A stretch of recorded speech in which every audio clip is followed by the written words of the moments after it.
Hey, what's up everyone? Tim here from Everyday Tactical Vids, and we're at SHOT Show 2017. We spent a day out at the range, and now we're out on the floor looking at all kinds of gear. We're looking at bushcraft knives, survival knives, folding knives, flashlights, packs, and so much more. I want to give a big shout out to Thrunite, who helped make this trip possible. Now let's head out onto the floor and see what they have for us. Alright guys, SHOT Show 2017. We're here with Craig from Tops, and this first video we're going to talk about kind of bushcraft, survival, outdoor knives, and they've got some that are brand new, they've got some that are kind of retweaked, so you might want to check those out, and then we're going to do a separate video, more really kind of along the tactical everyday carry side, alright? So I'm going to flip around the other side of the camera, and Craig's going to give us the rundown. This one is actually one of my favorite designs from this year. It's called the Tanimboka Puko. Tanimboka is a nature reserve down in Colombia that is run by a man named Goran, who is basically Joe Flower's partner in that Bushcraft Global company that he's running, where he's taking people down into the Amazon and teaching them all sorts of cool stuff. Anyway, Goran's actually European. He was born, I believe, in the Ukraine, moved to Germany as a kid. He's got a lot of life experience. He's been all over the place. He speaks 5 languages, and he's been into knives ever since he was little. And he's been making knives for years and years. And this is actually one of his main designs. He loves Pukos just because of their functionality. You know, it's the perfect user's knife, especially for bushcrafting. This one is so he's used to making handles out of, you know, exotic woods and things you will find down in the Amazon. But we always put our flair onto things. So we've got micarta. We like it for its grip. We like it because it's just a great material.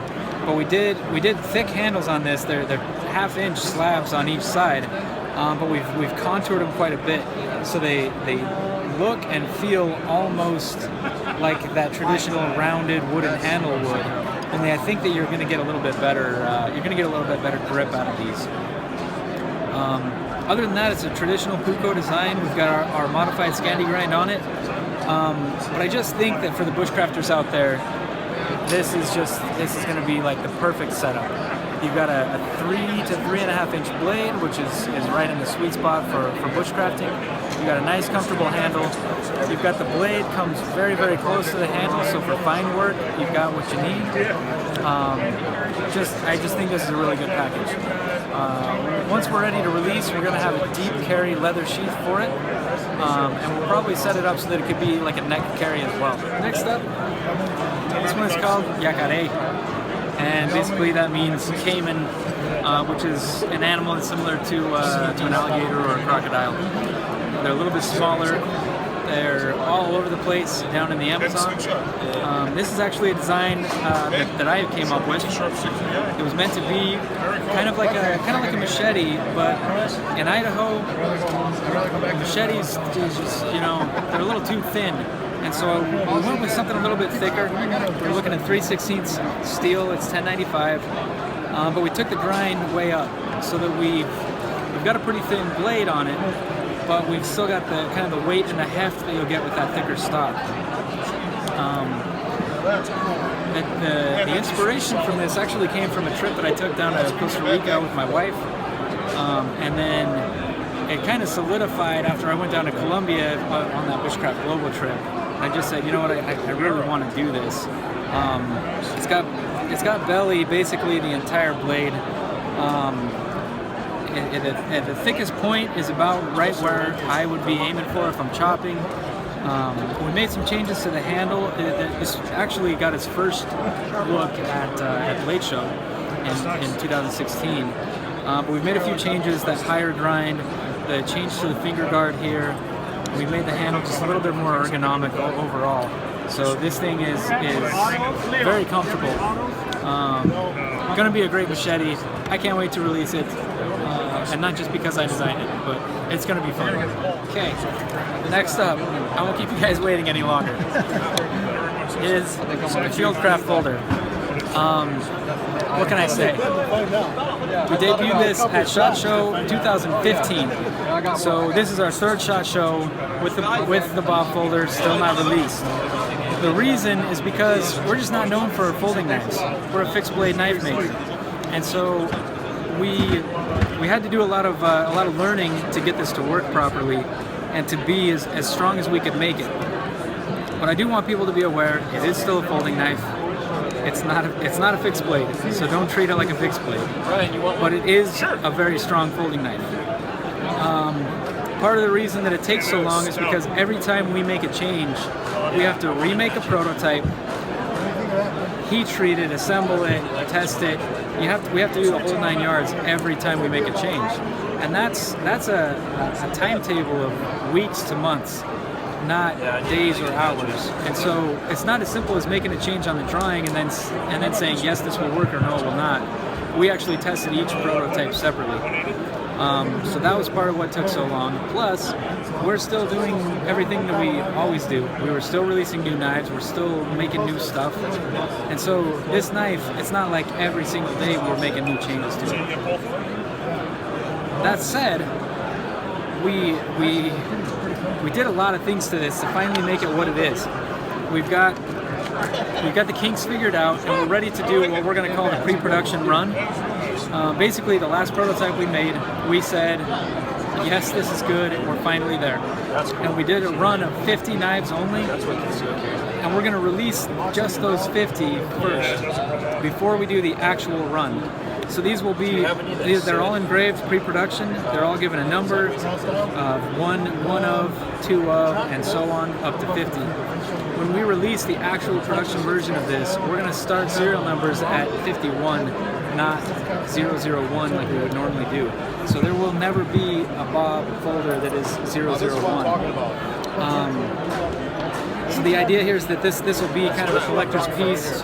You know, you're gonna get one of the first ones. It's a knife that people have been asking for years. It's kind of like, I don't know, it's just become something totally different than what it was when we first put it out. But yeah, we're really proud of it. Very, very soon we'll have the sale information for the pre-production run, and if you're lucky, you'll get one of the first 50.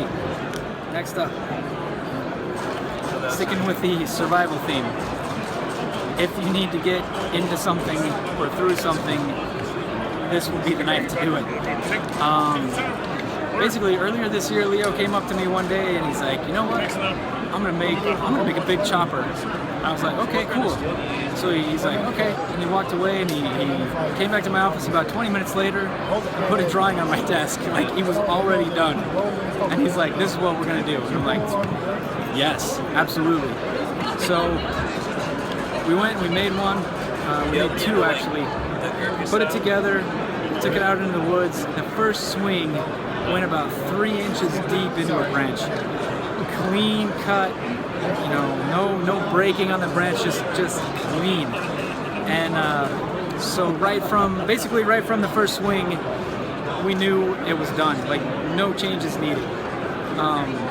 This thing is gonna be a beast. It's 1/4 inch thick, long blade. We've got it thick, clear up towards the tip, but still with a pretty high grind, so you'll get good splitting and good cutting ability out of it.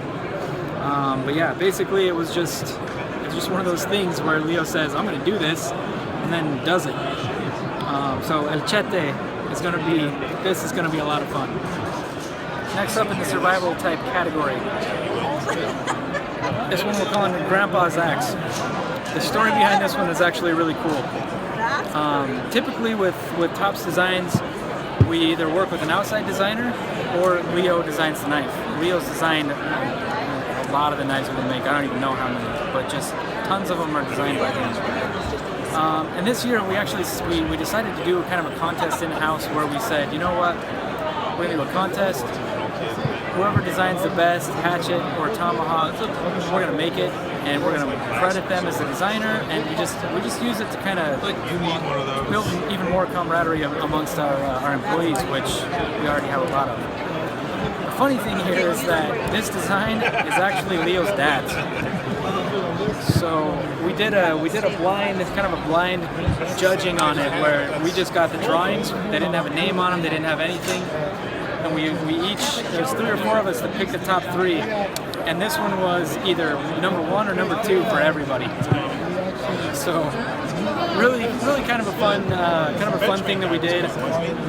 And apart from that, Leo's dad had actually designed this weeks before we decided to do what we were going to do, because he wanted to have one made just for him, and he was going to, he's going to give it to Leo and have him do it. And when we did this, he was like, okay, just gave him the drawing, or gave the drawing to our graphics guy, and that's the one we ended up with. So it's kind of like a like son, like father type deal. So while we were doing this contest, Leo also decided, hey, I'm going to make a tomahawk. So that's where this one came from. This is called the Hammer Hawk. Basically, last year we put out the Vids, and a lot of people really like it. People are going wild for it. But a lot of people don't like the spike on the back. They want it, it's either too dangerous or they just wouldn't use it. So we took the feedback that we were getting from people and decided to put a hammer on this one instead. And basically we're just looking at a big heavy hatchet, big heavy tomahawk. This thing is going to be brutal. And we're looking at a 3/8 inch piece of steel here, full tang. The milling on this, where we've got this design with the arrow and the feather there, that was just something we got kind of a wild hair, and we said, hey, let's try it and see what happens. We needed to reduce weight anyway, but we figured let's make it look cool while we do it. So that's what we've got that there for. Really proud of how that came out. That looks great. And apart from that, it's just this is going to be a really handy camp tool, really great for even in a tactical type situation. You got your hammer, you got your blade. Really cool design. We decided to make a small backup knife to go along with it, and this will be piggybacked on the sheath once we're finished. The idea is that we'll have a leather sheath that'll hold both of these knives. Last but not least, we have the Steel Eagle Delta class. The Steel Eagle 107 is actually the first Tops model ever. We've been making this model since 1998.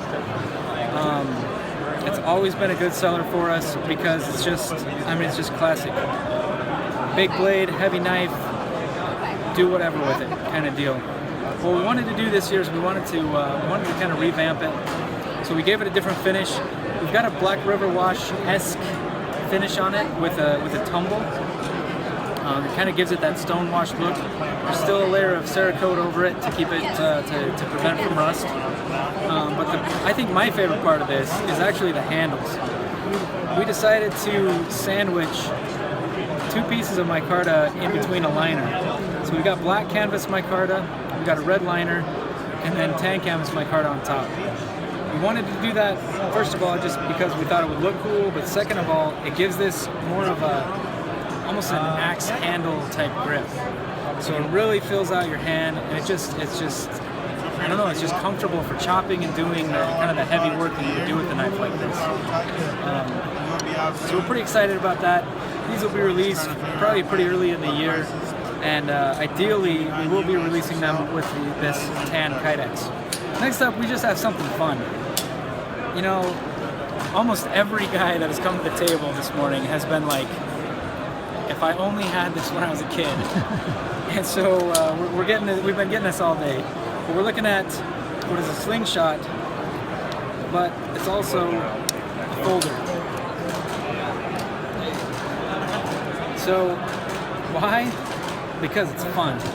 You know, we always everybody just they take it so seriously all the time, and we just wanted to do something that it was not. There's no special purpose here. There's no like, this is the ultimate survival tool. It's nothing like that. It's just fun.